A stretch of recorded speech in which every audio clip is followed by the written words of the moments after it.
James Brayshaw, Bill Brownless. This is Triple M's Rush Hour. Round 13 of the AFL season is officially in the books. Wrapping up the weekend of footy. Get Purple in here and discuss footy. This is Damo's recovery session.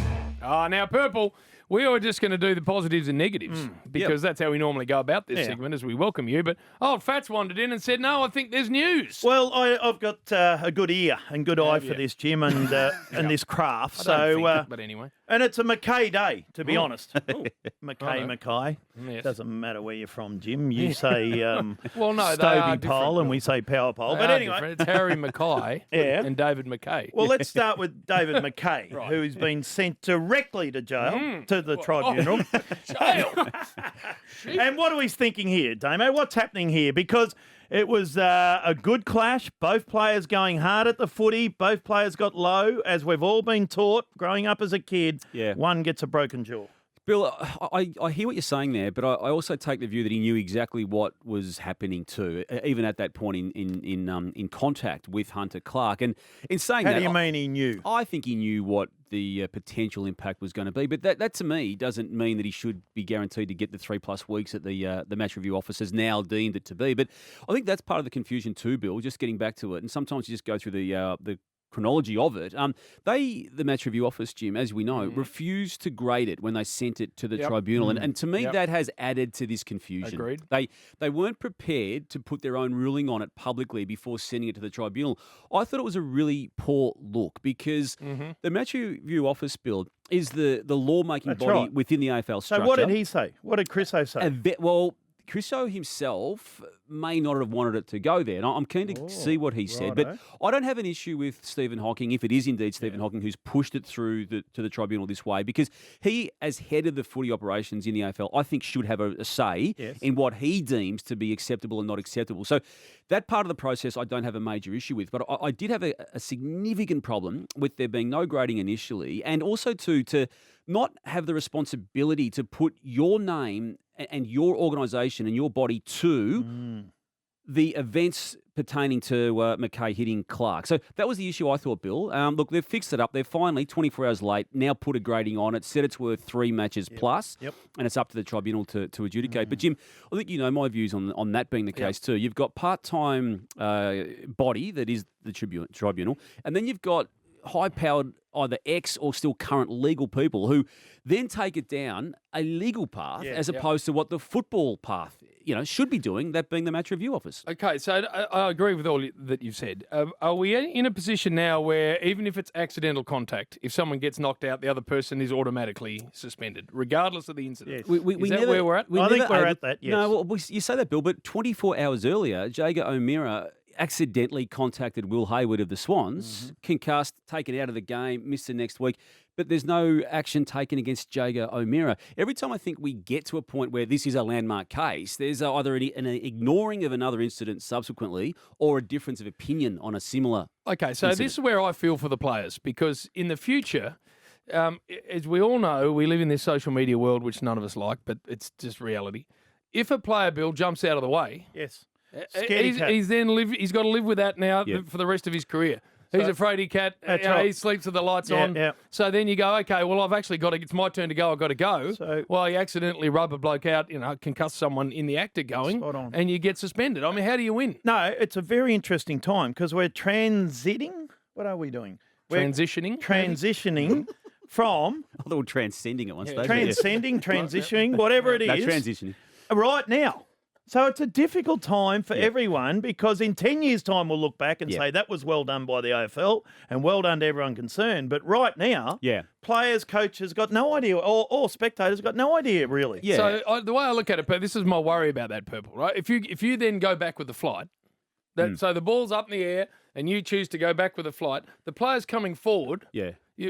Are we now in a position where it's like, well, they've got a duty of care, so they've got to get out of the way and allow the bloke going back free passage to the ball, because that is against everything this game's ever represented. Or even if he takes the mark and knocks out 2 people in the process, which is allowed under those rules, what are we dealing with there? So, look, it is a strange one, but I don't have faith in the systems as they stand, that whatever happens on Thursday night at this tribunal hearing is going to actually be a blueprint. I'd like it to be, but I just don't think it's going to be because history says to me that whatever's decided there will be changed either by way of opinion or a subsequent event that is adjudicated differently. And then Again, it'll be appealed by Adelaide. You'd think so. And then it'll go down the legal, Yep. mate, and it goes on. All right, Harry Mackay. Yes. 2 years. That's very good news for Carlton. It is good news for Carlton at the outset of this review that is now going to be of a full-on capacity into the entire operations of the football department. It's a vote of faith. I mean, you could argue, Jim, that it's only 2 years and not an extended one. Takes him to free agency. So you understand why he did that. Yeah, and that's what managers now do with their players, don't they? They get them 3 contracts basically from the time they've been drafted. That's usually the 6 to 7 year period,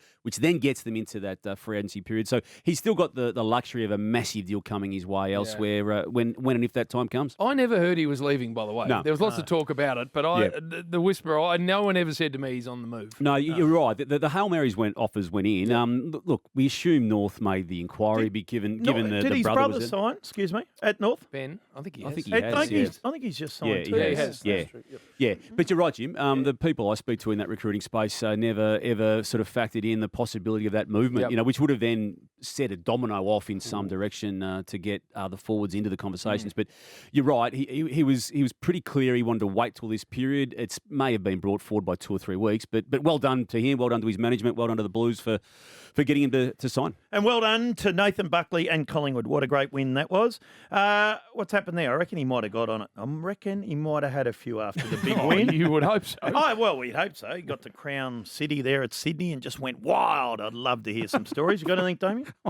I haven't had that, Phil. No, I'm just making I saw it him up, by drinking the a way. beer before Oh, you he didn't. had his press conference. Yeah, he did. And it was old school, wasn't it, Jim? They were throwing the beers around. And I would I hope don't know so. why they don't do that more often anyway. It's just exactly one or right. two post-match. I don't care what the physios and the medical people say, as in get your replenishment in. Just sometimes a beer after a game. Yep. Nothing beats it. Perfect. Yeah. Mate, if he walked in with a slab on his shoulders, we would all have gone, how good is that? Yeah. Good on you, Nathan. No, they send him out with style. We might get to the goods and bads in a moment about where was that in the previous 2 months, which you always ask. Doesn't matter what it is. North with Brad Scott, they storm over the top of the Western Bulldogs. You sit there going, where's this been? Well, I'd argue it's been there for a month because they beat Adelaide the previous week as well, against the odds in Adelaide. And the 2 weeks prior to that, as we have discussed regularly, it came in an ugly fashion in the way the game was played. But a 10-point loss to Geelong is not embarrassing in 2021, nor is a 1-point loss to Port Adelaide, which happened the week prior. So his last month has been really in good. the seat now. Yeah, and I think they need to give some clarity to him for his benefit. Is he a chance to get the job? And look, I think they need to make that public on Harvey's behalf. Now, he may not want it made public, but either way, that conversation needs to be had internally. And according to Graham Wright, who we spoke to yesterday, Jim, didn't we, on Triple M Footy, that conversation in that form hadn't yet come. Yes, he's caretaker coach. What happens with the process now to find the new coach, whether he's part of it, well, that's yet to be discussed. So I think they need to sort that out pretty quickly, just in respect to Robert Harvey in that situation. And as for Bucks, Bill, I just don't feel he's going to be seen coaching soon. No, I still think media. the bug is going to be in his system. A media, no doubt at media. He's so good at it, isn't he? He's very good at it. Yep. So But not for a while, I wouldn't think. 7 will have him signed I up. would imagine, but not for a while. I think he'd have a couple of weeks. He'd have a couple of months off, wouldn't you? Not a couple of I months, reckon. maybe a month. Spend some time with your kids, smell the roses a bit, allow things to settle down, and maybe around the finals you'd look at reintroducing yourself. He'll be in no hurry to do that because he doesn't have to. No. When he wants to, there will be offers everywhere for him because he's brilliant at it. He'll coach again. Do you think he will? Yes.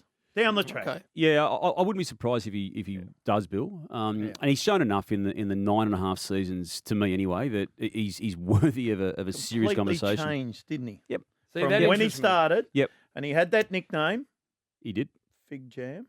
That Yeah, was it. yeah, Yeah, Fig just Jam. yeah. He had that, and that a bit arrogant or whatever you want. And then what he is now. I'm not Well sure done. he'll coach again. Really? I reckon he'll go into the media space. He'll dominate that space.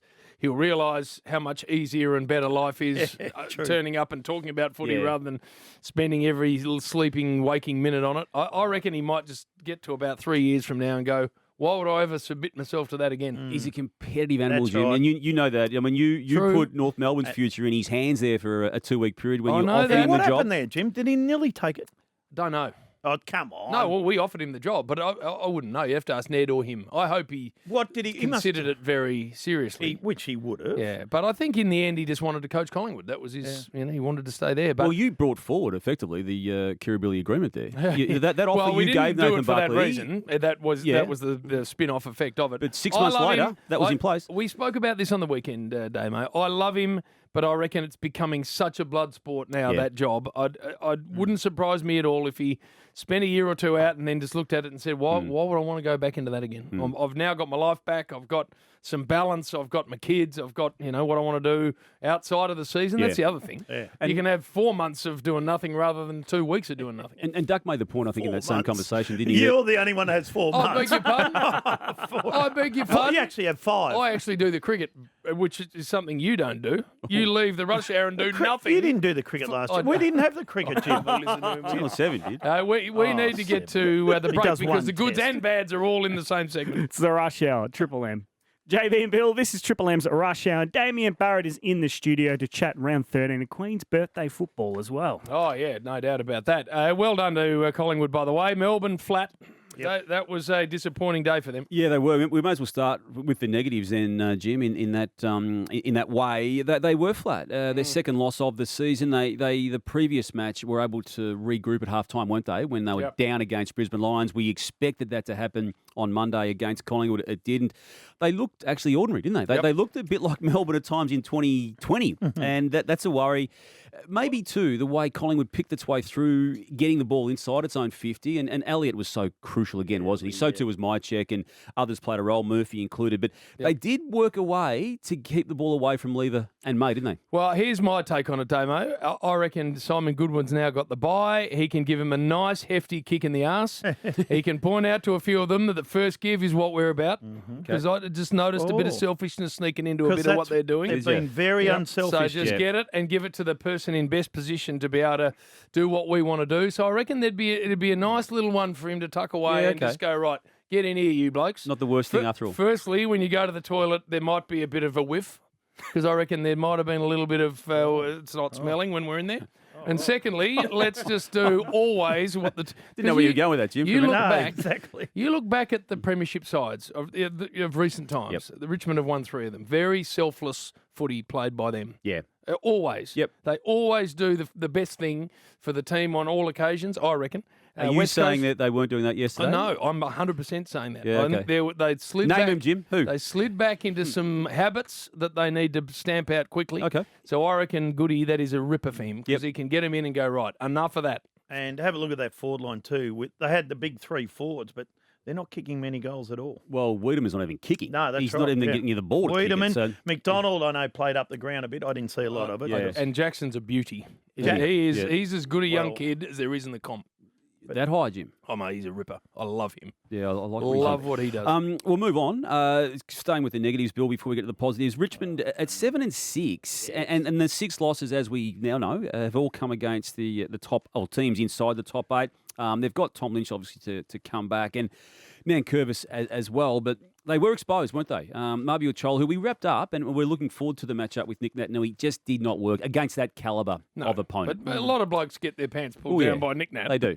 He is the toughest. He and Gawn are the two that really make you earn it. We touched on the North before. GWS probably blew up any chance of a finals pursuit in only drawing with North Melbourne. They're 22 premiership points now, 6 behind Richmond. It's not going to be enough, and if they're conceding a draw against a team like North Melbourne, I would think that's enough to suggest they're not good enough to make it. I didn't see any of that game, but the question will be for Leon Cameron, how the hell do you get 6 goals down against the worst team in the comp? Yeah, I mean I didn't see it. I don't know how it happened, but that would be where he'd be asking his first question. Just lost structure in that third quarter, and it was credit to North, who we've been critical of, and that they got 5 goals down. But then how do you lose that when you're up by 28 points at 3 quarters? Sydney equally missed an opportunity too, obviously losing its match to leave it 8-5. That was a loss to Hawthorn. Obviously, out of the break, Bill, how many have you giving them in this quartet of matches? Port Adelaide, West Coast,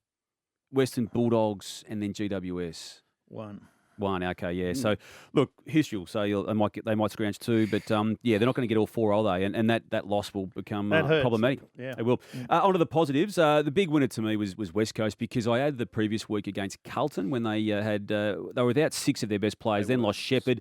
Courageous win. It's no coincidence that Elliot Yeo, now back for 3 weeks, has been crucial to what they've been about. And we mentioned Nick Nat a minute ago. But I'll give you one. And you called it. And let's just revisit the Hutton's golden Oh, Bill's taking goal us back of to the day 60s. award. Have not been in front since the 12-minute mark of the second quarter. What's the champ got?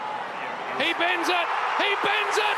He bends it through. West Coast hit the front. What about the noise? Yeah. That joint is nuts. Someone said they were there, and that's the biggest noise ever. It was incredible. Bill. Ever at Perth Stadium. Of a stadium that's had lots of noises in a positive way before. So, yeah. Exactly. Yeah. And he's a beauty. We said this yesterday, Purple. He's a beauty, JK. And you just hope a still photographer got a shot of that when he turned to the crowd, and behind him, it was just pandemonium. Yep. It would be straight over the bar, Purple. That You know, I'm not big on sport photos in people's houses, but if Big Josh wants to lob that over his bar, he can look at that forever. It was a wonderful moment. It was a great kick too, wasn't it? I thought he hit it too narrow, so to speak, but it just held its line, didn't it? Actually curled around the post, right around it. Yeah. It was a good call. And with players the calibre of McGovern, Shepherd, Kelly, and Shuey Bill to come back in, I if they can maintain that level of endeavour now, I'm prepared to remove that fragile nature that I felt they had until that Carlton game 2 weeks ago. Yeah, So and they've got good Top Optus Stadium access back into the year too. They do. Adelaide's been a really good positive story out of the whole year. They're going to not figure near the 8, but they're coming to play, aren't they, to use that footy vernacular. And it was good, Bill, to see your man Phil Thorpe have two Riley. shots at goal. One he missed totally, and one he then nailed quite miraculously over the head with his wrong foot. But when you've got a kid in his 8th game of footy, prepared to want the ball in those moments, and then not just that, but then take and seize the moment as he did, it's pretty special stuff. NAB Rising Star, we had him on the Sunday Footy Show, and he's British, the Phil Thorpe, Jim. Is that what it is? We had to ask him what Phil Thorpe was. You know, he also said that Bill's the only person who's fascinated by his name. Yeah, no one yeah. else. He It's says a strange- it's just the name. It's a strange Just name. his name. What about the free kick he got? With the defender trying to spoil him, which a defender is supposed to do, Yes. and the umpire goes, no, mate, you're trying to spoil him from taking the mark. The defender should have spun around and said, mate, that's my job. That is my I'm job. actually That allowed to do wasn't a that. free kick.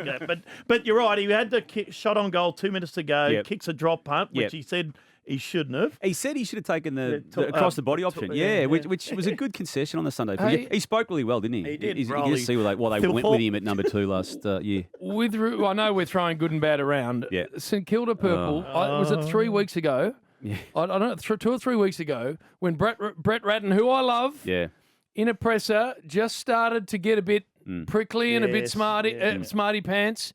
I looked at it and I went, I don't like like it? that. I don't like that at all. Because it just showed that they were starting to get, the wrong things were starting to permeate through at that joint. And since then, they've been horrific. They have, Jim, and it was before the Sydney Swans game, which was the one where Higgins ended up kicking 1-6 and King didn't get near it again. And going into the game, he said, we've still got 5 wins to our name here. Yeah, We're it not was- 1 win. And, well, they haven't added to the 5, as you know. They and got the same wins as Adelaide.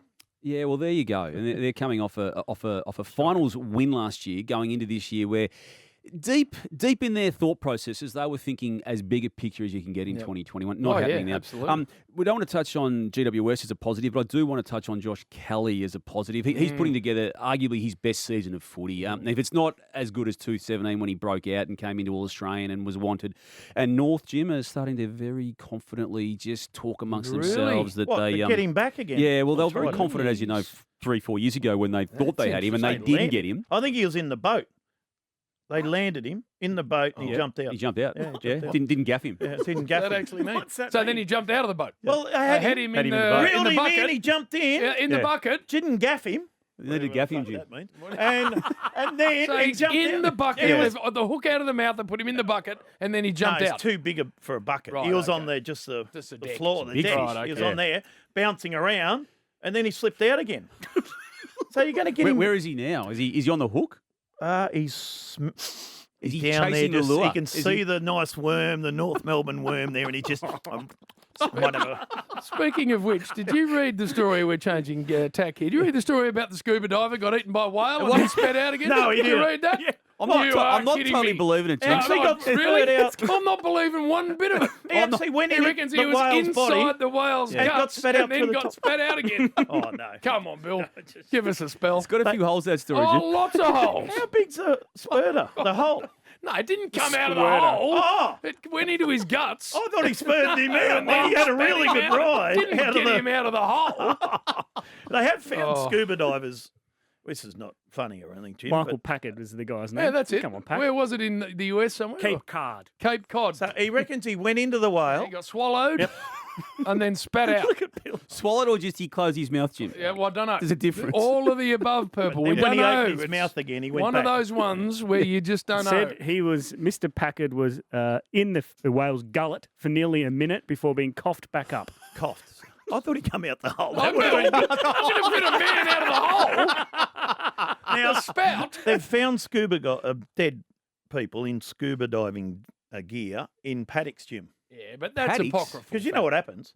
The aeroplanes that are fighting fires, bushfires, they scoop them up. That's apocryphal.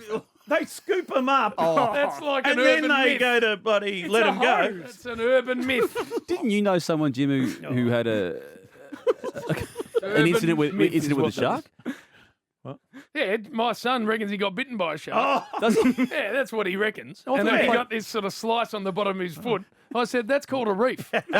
There's not a shark. That's just stepping on a reef. Oh, I thought you knew someone who yes, Jim. came to no. an unfortunate No, outcome. but then Greg Anderson, remember that? He reckons he got bitten by. Lots of people reckon they got bitten by a shark. But Bill, come on. I've never heard someone That's in an a aggressive salmon. paddock go, Bill.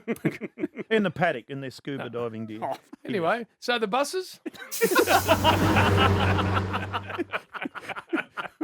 We're going to send it to that bloke in the whale Cape Cod. mouth. No, look, Come it's still going to stay at Carlton, even with Harry Mackay re-signing And and the a bit of review. positivity around it. We're just going to leave that one there. And that one that we sent to Moorabbin last week is well and truly being activated too. Did you say anything about Geelong at all? Positive? I had them listed down there, but we started talking about whales that's and That's eating Thursday. men. But it was Thursday. That's last round. What I said was That was scary part good. of the round. Scary good. Scary Bill. good. Scary good. Scary for the entire competition, what they're doing What right kind now. of whale was it? A sperm whale? It was a humpback. Humpback. I did say that earlier. But anyway, Bill thought he came out of the spout. Yes. And having a great little ride up the top there. Come on. We've lost our way. Damo's recovery session. This is the Rush Hour with JB and Bill. Coming up, what stories are trending unusual? We're heading to Europe.